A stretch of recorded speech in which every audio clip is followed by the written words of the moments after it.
गांव बापस्ती की पहाड़ी पर एक मंदिर था जो कई वजहों से प्रसिद्ध था। बापस्ती के परिवारों में आपसी सौहार्द बना हुआ था। इसकी वजह उस मंदिर को ही बताया जाता है। अरे ओ विमला, ये इस मंदिर की कहानी क्या है रे? अरे ये मंदिर इस गांव के लिए बहुत ही शुभ है। अरे शुभ तो है, तो फिर भी लोग इस मंदिर से दूर क्यों रहते हैं? ये इतना वीरान क्यों रहता है? अरे बड़े बुजुर्ग कहते हैं कि मंदिर में आत्माओं का राज है जो लोगों की मदद करते हैं, लेकिन मंदिर से सभी को दूर भी रखते हैं।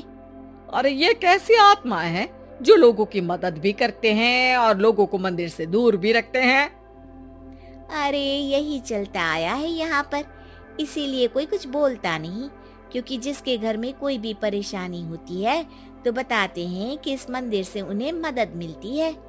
अरे वाह, ये तो अच्छी बात है। तभी इस गांव में इतनी खुशहाली दिखती है। तभी बाहर किसी की चीखने चिल्लाने की आवाज आती है। दोनों बाहर निकलती हैं तो देखती हैं कि गांव के एक बुजुर्ग रो रहे हैं, क्योंकि शहर से उन्हें कोई बुरी खबर मिली है। अरे क्या हुआ चच्चा, रो क्यों रहे हो आप? हाँ चाचा, बताओ ना, हुआ क्या? अरे क्या बताऊं बेटे, मेरा बेटा शहर गया हुआ था कमाने, लेकिन आज खबर मिली है कि उसका एक्सीडेंट हो गया। वो अस्पताल में भर्ती है। अरे तो इसमें परेशान होने की क्या बात है चाचा, जाओ शहर और बेटे का इलाज करवाओ। हाँ चाचा, विमला सही कह रही है, आप शहर जाओ और इलाज करवाओ।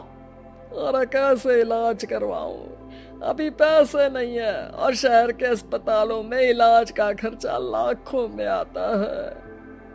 अरे चाचा, भगवान पर भरोसा रखो, कहीं ना कहीं से मदद जरूर मिल जाएगी, बस आज का दिन कैसे भी काट लो। अरे अब तो बेटा थोड़ा समय काटना भी मुश्किल होता जा रहा है। देख कमला, तू ही समझा चाचा को, अरे पैसों का कहीं ना कहीं से इंतजाम तो जरूर हो जाएगा। अरे चच्चा, जब विमला कह रही है तो थोड़ा उस पर भी भरोसा रखो। चलो आपको घर छोड़कर आ जाती हूँ। उसके बाद कमला उन बुजुर्ग को लेकर चली जाती है और विमला मंदिर की ओर चली जाती है। विमला मंदिर की सीढ़ियों पर चढ़ते हुए दूर से नजर आती है। उसके बाद वो आंखों से ओझल हो जाती है। उसी रात उस बुजुर्ग के घर के बाहर एक थैला रखा हुआ मिला।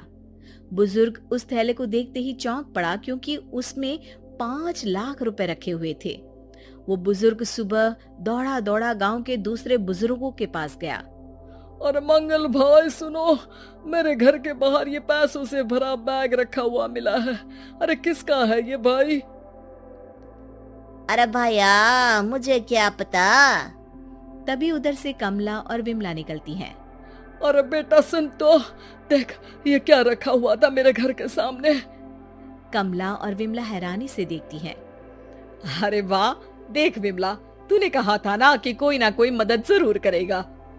अरे भगवान सबकी मदद करते हैं, ये पैसों की मदद भी भगवान ने ही भेजी है। और क्या, अब चच्चा सोच क्या रहे हो, शहर जाओ और बेटे का इलाज करवाओ। ठीक है बेटियों, जो तुम कहो। चलो निकलता हूँ शहर बेटे का इलाज करवाने के लिए।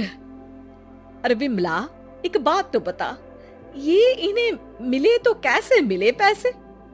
अरे मैं ना कहती थी कि ये मंदिर सबकी मुसीबतों में मदद भेजता है।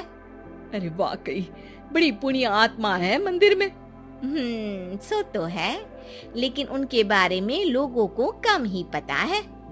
अच्छा, और तुम्हें क्या पता है? जितना पता था वो तो बता दिया।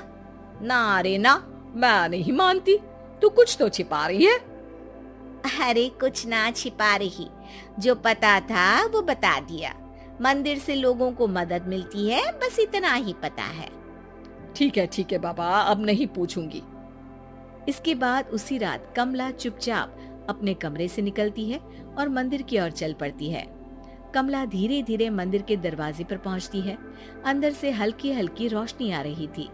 इसके बाद जो वो देखती है वो हैरान रह जाती है। कमला इसके बाद तेजी से वापस लौट आती है।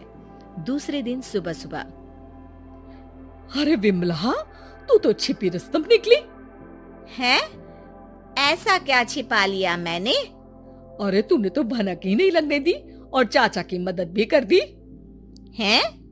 ये क्या कह रही हो? ऐसा कैसे कह सकती हो तुम? मैंने कोई मदद नहीं की। अरे सब पता है मुझे, कल रात मैं गई थी मंदिर। तो क्या देखा? अरे तुम्हारा पति और कुछ लोग वहां दिखे, बोरियों में नोट भरे हुए थे और सभी नोट गिनने में लगे हुए थे। तो तुम्हें क्या लगा? वो क्या कर रहे थे? अरे मैं समझ गई कि वो लोग कहीं से डकैती कर पैसे लेकर यहाँ मंदिर के पीछे छिपाते हैं। अब जब तुम जान ही गई हो तो बता देती हूँ, लेकिन ये बात किसी को पता नहीं लगनी चाहिए। मेरे पति डकैती नहीं डालते हैं, बस उन लोगों से पैसे छीनते हैं जिन्होंने गलत तरीके से पैसे बनाए हैं। और फिर लोगों की मदद करते हैं। यही है वो पुण्य आत्माएं जो लोगों को मदद पहुंचाती है। अब समझी? हाँ, अब समझी उन पुण्य आत्माओं का चक्कर। सही है। करते रहो मदद, लेकिन सावधानी से, मेरी तरह कोई और ना पहुंच जाए।